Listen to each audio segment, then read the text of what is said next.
Eu não sei se a verdade ou a mentira, qual das duas tu preferes seguir. Mas uma coisa eu te digo, meu filho, eu vim aqui pra te ajudar a decidir. Porque eu desminto a mentira e só conto a verdade, nada mais que a verdade. Aqui não existe falsidade. Pastor B.O. e a igreja sem fiel bendengó. Oh, Pastor B.O. e a igreja sem fiel bendengó. Oh, Pastor B.O. e a igreja que não tem fiel de fé bendengó.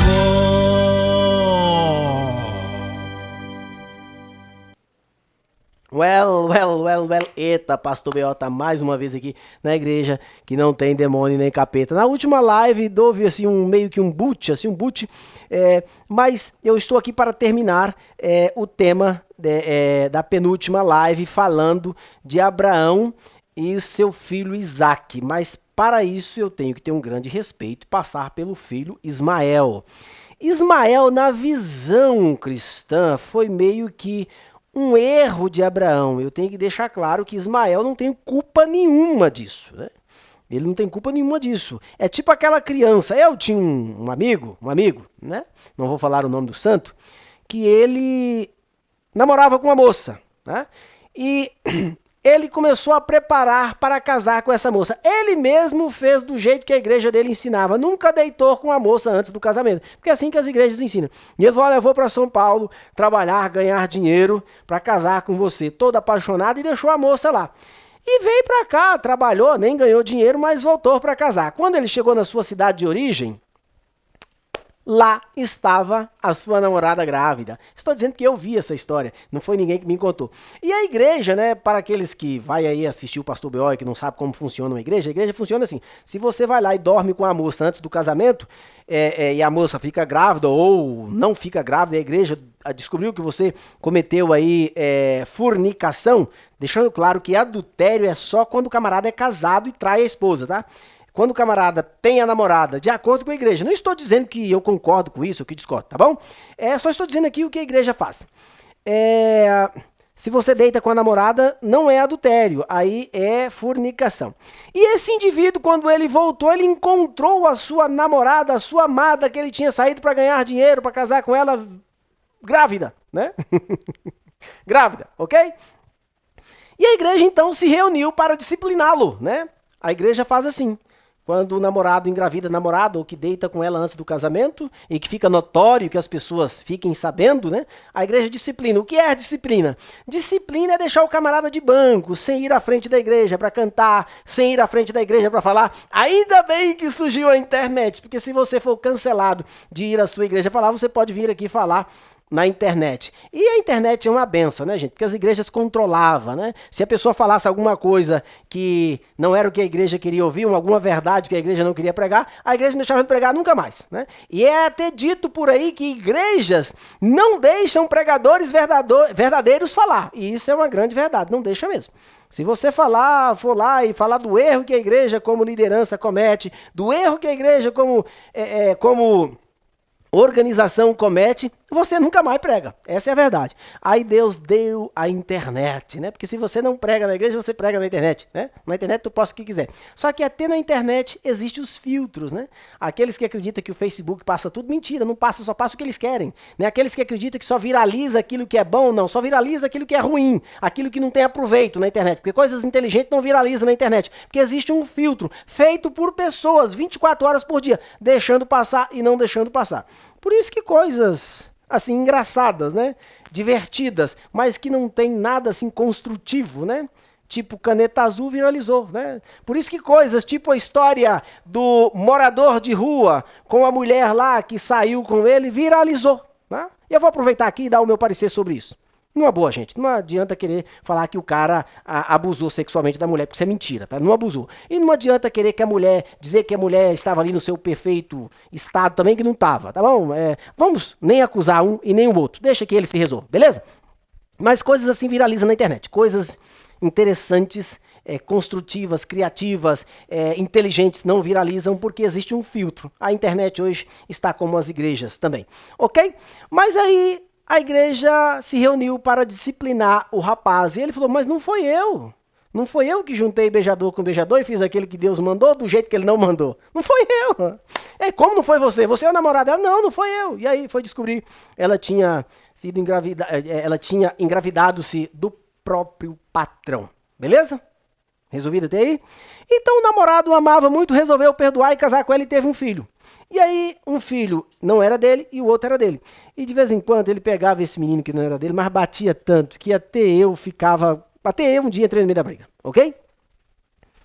Aí eu pergunto pra você, o que essa criança tinha a ver com isso? Nada. Aí eu pergunto pra você, o que Ismael tinha a ver com os erros de Abraão? Nada, mas pagou. Né? Se você estudar a história de Ismael, você vai ver que ele acabou sendo prejudicado, e a mãe dele também. Porque naquela época, as pessoas tinham o costume de ser dona das outras. E a serva de Abraão, ela pertencia a Sara, mulher de Abraão, porque ela era serva de Sara. Sara falou, olha, eu não consigo mais ter prazer, né? Eu não consigo mais ter filhos. Tá? Eu acredito que Deus vai cumprir a promessa de dar um filho, um herdeiro a meu marido, para que ele leve o legado do meu marido através da serva dele, ou da serva dela. E ela então, você vê como é que era diferente. As pessoas eram donas das outras. Ela pega a serva dela, né, um absurdo isso, para a gente olhar com os nossos olhos hoje, mas na época era normal. E dá para Abraão. Né? Falou, olha, vai lá, durma com ela e faça um filho nela, porque de mim tu não vai ter filho não. Essa idade, 90 anos, não vai, tá? E aí diz que assim fez. Estava tudo combinado, só que vem um grande problema. O filho não seria da escrava ou da serva, sim, o filho seria da mulher de Abraão, porque a mulher de Abraão era dona da escrava, de acordo com os costumes, com os ritos da época. E sendo assim, seria dona do filho também. Um absurdo para os nossos olhos hoje, muito normal naquela época. Mas não era muito normal assim. É óbvio que a serva que teve um filho que saiu do seu ventre sentia, por instinto, por natureza, dona do menino, ou mãe do menino. E aí nasceu-se uma irrivalidade, né? Ali. Diz a Bíblia que a serva começou a zombar, né? Ali da sua senhora. E eu imagino o tipo de zombaria, né? Assim, mais ou menos assim, olha, eu não tenho culpa de você ser uma fonte seca, não conseguir sair nada de você. Eu não tenho culpa de você não ser boa de cama, né? Mais ou menos termos desse jeito. Eu não tenho culpa de você não conseguir realizar os sonhos, os desejos do seu marido. Eu consegui fazer tudo isso. Eu deixei o velho de olhos arregalados. E olha só, a minha barriga ficou cheia e agora estou aqui com aquele que vai ser o seu herdeiro. Eu imagino que era mais ou menos isso. Ou talvez coisas piores do que isso. Porque se você acha que aqueles povos antigos eram melhores do que os povos de hoje, está muito enganado. Eram extremamente violentos, extremamente imorais. E isso até dentro do povo hebreu. Ok? Até mesmo dentro dos patriarcas da Bíblia. Não era diferente não, às vezes era até pior. Quando os povos da Bíblia resolviam fazer alguma coisa, eles faziam pior do que os povos que eles chamavam de pagãos, ok? E que nós também hoje chamamos de pagãos.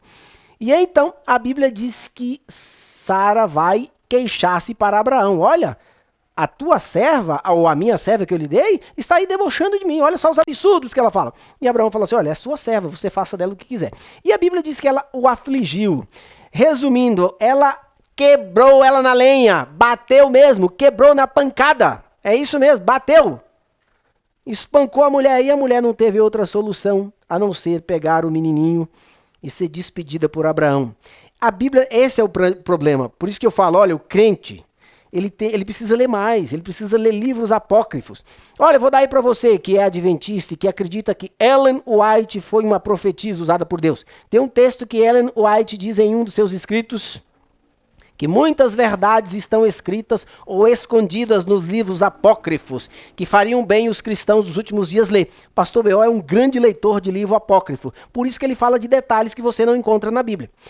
E os livros apócrifos diz que esta mulher foi para a terra de um parente dela, né?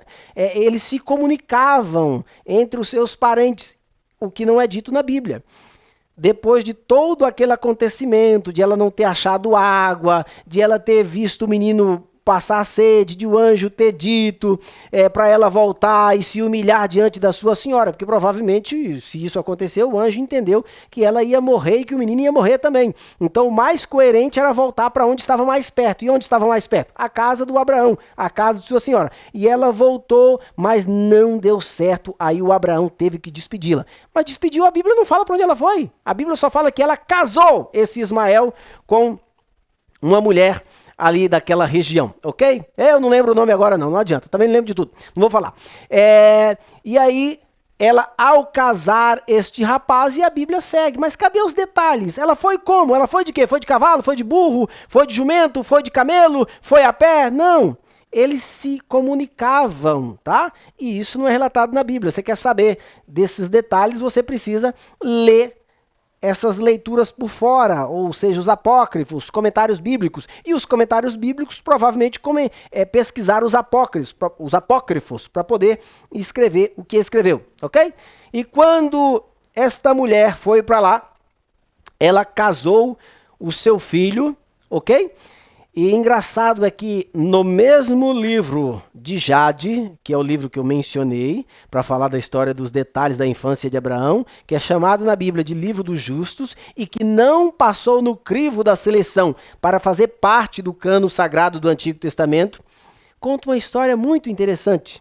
Diz que Abraão foi visitar o seu filho Ismael um dia depois dele casado. E, do jeito que é contado na Bíblia, parece que eles cortaram os laços de comunicação e nunca mais se falaram. Na verdade, não era assim. De acordo com os livros apócrifos, eles mantinham contato. Tanto é que a Bíblia diz que Ismael esteve no enterro de Abraão. Então, mantinham contato. Oh, Babilônia. Tá? E diz que um dia ele chegou lá. Ismael estava com a sua esposa e diz que Ismael não estava lá, mas a sua esposa estava. Corrigindo aqui. E diz que Abraão então perguntou onde está Ismael. Mas diz que essa mulher não gostava de Abraão, provavelmente por causa das histórias, de que Abraão tinha expulsado a mãe de Ismael, e Ismael, quando Ismael era pequeno, da sua casa, das brigas com a mulher de Abraão. Provavelmente a mulher assumiu as dores do marido e pagou muito caro por isso, porque vocês vão descobrir na hora que eu terminar a história. E ela não gostava de Abraão. Diz que quando Abraão perguntou para ela onde estava o seu filho Ismael, diz que ela respondeu de uma forma ríspida, né? Diz que disse para ele, não sei, né? Não é da minha conta. O que é que você quer? E diz então que Abraão só olhou para ela e disse, olha, quando Ismael chegar, diga que eu estive aqui, mas fala para ele trocar a estaca da tenda. E a mulher, sem entender nada, passou o recado quando Ismael chegou, né? Olha, seu pai, aquele velho nojento, esteve aí. E ele, veio com umas besteiras aí, disse que hora que você chegasse, você deveria trocar a estaca da tenda. Passado muito tempo, o livro diz que Abraão voltou lá na casa de Ismael. E Ismael estava com uma mulher nova, diferente, que tratou muito bem a Abraão. E aí vocês entenderam qual era a estaca que Abraão pediu para que ele trocasse, né? Divórcio sempre existiu, separação sempre existiu, naquela época muito mais do que hoje, tá?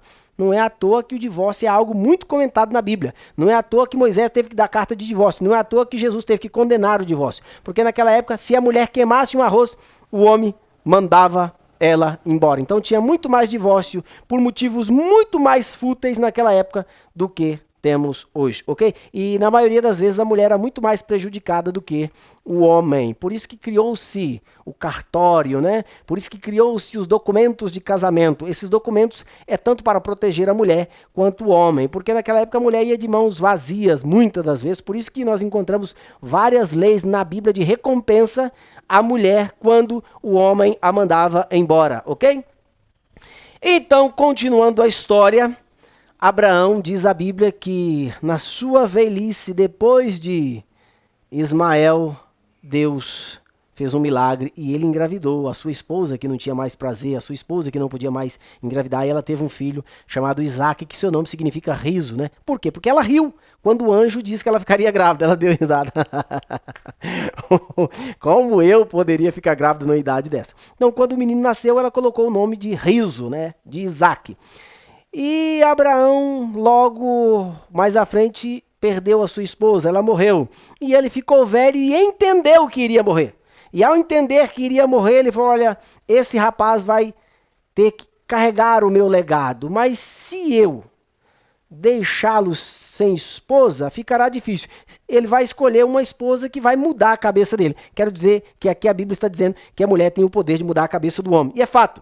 Então ele se preocupou em arrumar alguém que tivesse a mesma filosofia de crença que o Isaque tinha. Mas eu quero falar de um erro de Abraão. A Bíblia diz que Abraão separou todos os seus bens para Isaque. E todos os outros seus filhos, que ele teve com uma mulher que chamava Quintura, né? Com o próprio Ismael, ele deu presentes. Isso está errado. Na época poderia ser visto como certo, mas está errado. Na época eles favoreciam o primogênito e prejudicavam os outros. É por isso que hoje existem as leis, que o juiz determina que tudo tem que ser dividido em igualdade com todos. Naquela época não. O mais velho ficava com tudo e o resto que se lasque, né? Recebia lá um presente, né? Uma gratificação salarial e pronto, acabou. Então Abraão erra nisso. Essa ideia que o crente tem de que os patriarcas bíblicos eram justos no sentido de não cometerem erro é uma ideia errada, construída pelo judaísmo e pelo catolicismo. Esses patriarcas cometiam erros de olhos abertos que você, pecador de hoje, não teria coragem de cometer de olhos fechados. Você, por exemplo, teria coragem de deserdar o seu filho, ou melhor dizendo, todos os seus filhos de uma forma consciente e favorecer só o mais velho? Eu já conheci gente que fez isso, mas isso não é muito comum, não é muito natural. Hoje nem é permitido pela lei. Pois é, naquela época eles faziam de forma normal e nada disso acontecia. Você que é mãe, teria coragem de cometer relação sexual com seu próprio filho? Não, você não tem. A maioria das pessoas não tem. Eu sei que tem gente, eu sei que existe gente hoje que ainda tem coragem de fazer isso. Mas naquela época era comum em alguns povos a mãe dormir com o próprio filho. Por exemplo, a história, as lendas dizem que Nimrod dormiu com a própria mãe, né? E que teve um filho chamado Tamuz, né? Que é até mencionado no capítulo 8 de Ezequiel, né? Mas o que é que essas lendas mostram? Que isso era comum fazer nos dias antigos. Mas voltando à história, Abraão queria livrar o seu filho de todos esses costumes que era lá da terra de onde ele veio. Ele falou, olha, eu não quero ter um filho que o seu filho durma com a própria mãe, porque isso era comum fazer na época deles. Eu não quero ter um filho que deixe que esta cultura de paganismo, né, essa cultura, como eu posso dizer assim, muito ruim, depravada, o siga. Eu preciso arrumar uma mulher que pense parecido com ele. E só tem um jeito de eu fazer isso. Eu quero terminar essa live hoje concluindo isso, tá? Daqui a pouco o produtor que está ali atrás, como é que é seu nome, produtor? O Ronaldo, ele vai dizer que meu tempo está acabando, mas hoje ele vai ter que aguentar, eu vou ter que terminar esse assunto, ok? Vamos lá. E aí então ele falou, eu tenho que arrumar uma mulher que seja parecida na forma de pensar com o meu filho aqui, ok? E ele então mandou o servo dele ir à terra dele, de onde ele veio, né? E procurar uma mulher que tivesse uma filosofia parecida, que obedecesse, que fosse da parentela dele. Isso significa que os parentes dele obedeciam o seu Deus. O problema era o povo que estava ao redor, estava corrompendo, mas ainda a crença existia. Mas ele queria ter certeza de que o servo dele não ia enganar ele, né? Falar, rapaz, esse camarada vai ficar com preguiça, não vai ir lá, e eu vou ter certeza, então eu vou pegar no pé dele. E aí a Bíblia diz que ele chamou ele, colocou a mão dele debaixo da coxa dele aqui, ó. Deixa eu pegar aqui. Aqui. As coxas do pastor Bel é um pouco grossa. Aqui. Não. Aqui, ó. Eu fico confuso aqui com a câmera. Aqui. Falou, ó, segura aqui debaixo da minha coxa. E você vai segurar debaixo da minha coxa e vai jurar que você não vai pegar uma mulher que serve a outros deuses que não é o Deus do Abraão. Você vai pegar uma mulher que é da minha parentela, que tem crenças parecidas com a minha, que tem filosofia parecida com a minha. E qual é o jeito de você me prometer isso? você vai segurar debaixo da minha coxa e vai jurar pelo meu Deus que você vai fazer isso. Agora eu vou perguntar para você. Ele estava preocupado, era com a descendência dele. O que tem a ver coxa com descendência? Se você ler o hebraico, lá também vai estar coxa. Tá? Se você ler no português, também coxa. Mas o próprio escritor da Bíblia, o próprio escritor do hebraico, ele tentou proteger a imagem do texto. Na verdade, a descendência de um homem sai por onde? Sai pelo seu órgão genital. Tá? Então, Abraão ordenou que o servo dele segurasse no órgão genital dele, no saco dele, no esquinhão dele. E eu não tenho vergonha de falar isso aqui não, porque eu quero que você aprenda. Segura aqui com força. E prometa para mim que você não vai manchar o que saiu de mim, a descendência que saiu de mim.